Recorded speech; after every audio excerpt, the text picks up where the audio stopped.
आप सब जानते हैं ना।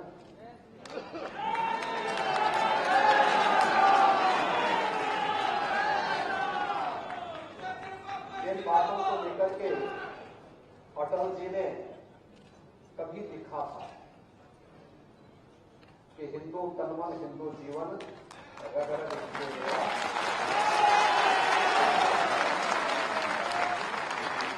हिंदू कहने में शर्माते दूध लगाते लाज न आती, घोर पतन है अपनी मां को मां कहने में फटती खाती।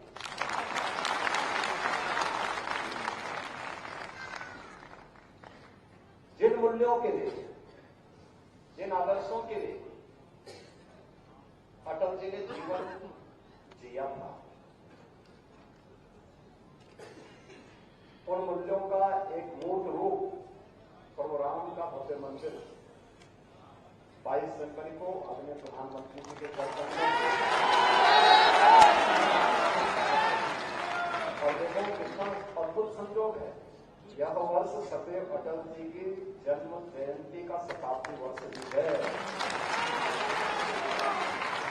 शताब्दी वर्ष 25 दिसंबर 1924 को सदैव अटल जी का जन्म हुआ और जब पूरे वर्ष भर कार्यक्रम होंगे तब 25 दिसंबर 2024 को भव्य समारोह हम सबको देखने का अवसर प्राप्त होगा।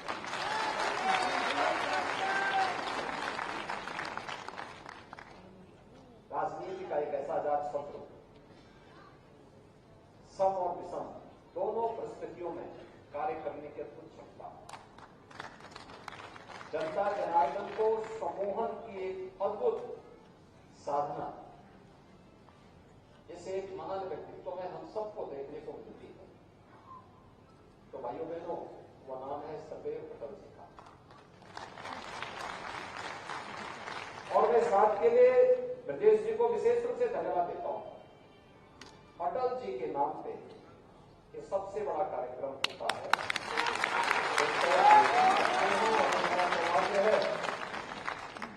कि पिछले 5 वर्ष से लगातार इस कार्यक्रम में मुझे सहभागी बनने का अवसर प्राप्त हुआ।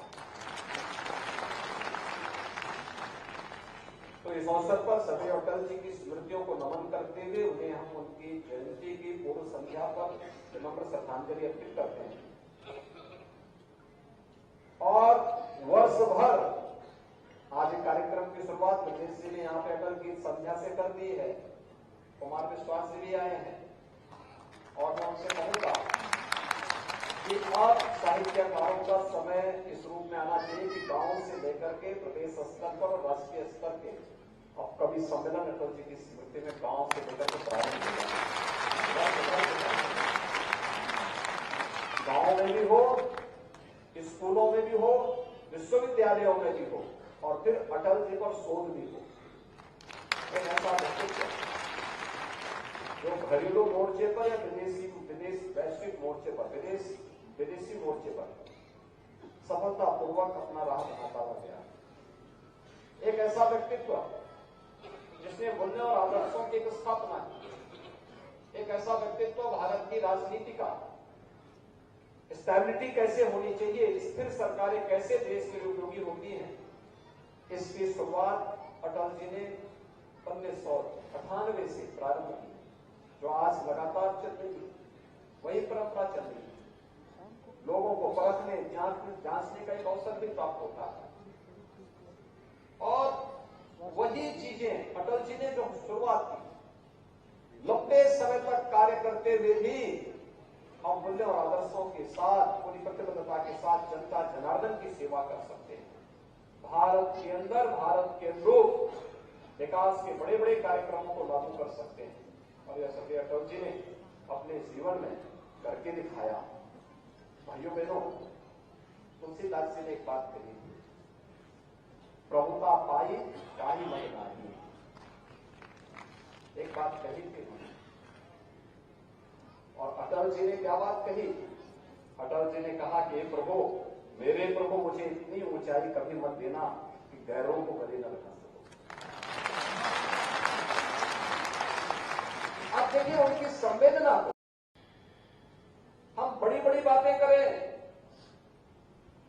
बहुत ऊंची ऊंची बातें करें, लेकिन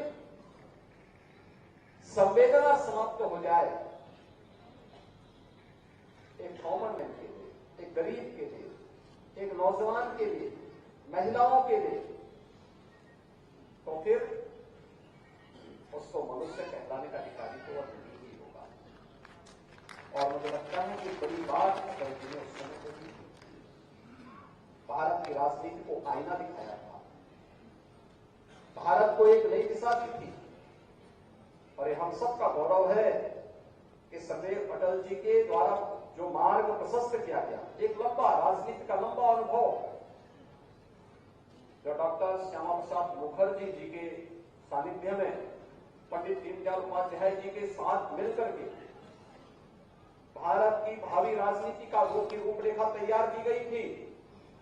अटल जी ने सफलतापूर्वक उसकी आधारशिला खड़ी की और आज आदरणीय प्रधानमंत्री मोदी जी के नेतृत्व में उसी आधार पर भव्य भवन का एक नया स्वरूप हम सब भारतवासी गरीबों के लिए बनने वाली योजनाएं हो, इंफ्रास्ट्रक्चर के बड़े बड़े कार्य, वैश्विक मंच पर भारत को मिलना सम्मान हो या फिर विरासत का सम्मान, ये सब वही परंपरा है, वही विरासत है जो सदैव अटल जी ने जिसकी आधारशिला रखी। और यह अटल जी के शताब्दी महोत्सव के साथ हम सबको जोड़ने का अवसर प्राप्त हो रहा है। वही अनेक कार्यक्रम होंगे, इन कार्यक्रमों को पूरी भव्यता के साथ आयोजित करना। राज्य सरकार विश्वविद्यालयों के स्तर पर, महाविद्यालयों के स्तर पर, जनपद स्तर पर, ग्राम पंचायत स्तर पर, विकासखंड स्तर पर, विधानसभा स्तर पर, कमिश्नरी स्तर पर, राज्य स्तर पर इसके बड़े बड़े आयोजन करवाएगी। स्थानीय 9 नए लोगों को इसमें आगे बढ़ने के लिए प्रेरित करेगी, छोटी प्रतिभाओं को एक मंच प्रदान करेगी, स्कॉलरशिप जारी करेगी, अनेक कार्यक्रम इसके लिए आयोजित करेगी।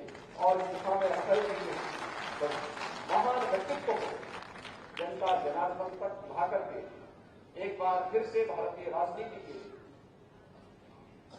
उन मूल्यों की स्थापना के लिए अटल जी जैसे व्यक्तित्व को नई पीढ़ी की प्रेरणा के लिए हम सब रखने का प्रयास करेंगे।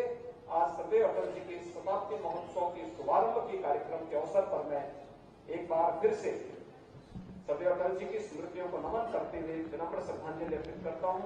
कल मेरा सौभाग्य होगा कि कल मुझे उनकी पैतृक भूमि बटेश्वर में जाना है, वहां भी अटल जी की भव्य प्रतिमा का लोकार्पण का कार्यक्रम। अटल जी के पैतृक गांव में बहुत सारे कार्यक्रमों का लोकार्पण और उनके शिलान्यास के साथ कल जोड़ने का सौभाग्य मुझे प्राप्त होगा और कल मुझे वहां जाना है। इसलिए मैं इस अवसर पर एक बार ब्रजेश जी को धन्यवाद दूंगा कि अटल जी की स्मृतियों को लगातार उन्होंने 18 से जिस प्रकार की जीवंतता के साथ आगे बढ़ाया है, ये अटल कन्वेंशन सेंटर उसका एक जीता जागता हुआ उदाहरण है और अटल की संध्या उसका एक नवीनतम रूप है। मैं इस अवसर पर उनका हृदय से धन्यवाद देता हूं और आप सबका अभिनंदन करते हुए विश्वास करता हूं कि अटल जी की परंपरा अनवरत आगे बढ़ती रहनी चाहिए। आप सबके प्रति शुभकामनाएं। धन्यवाद।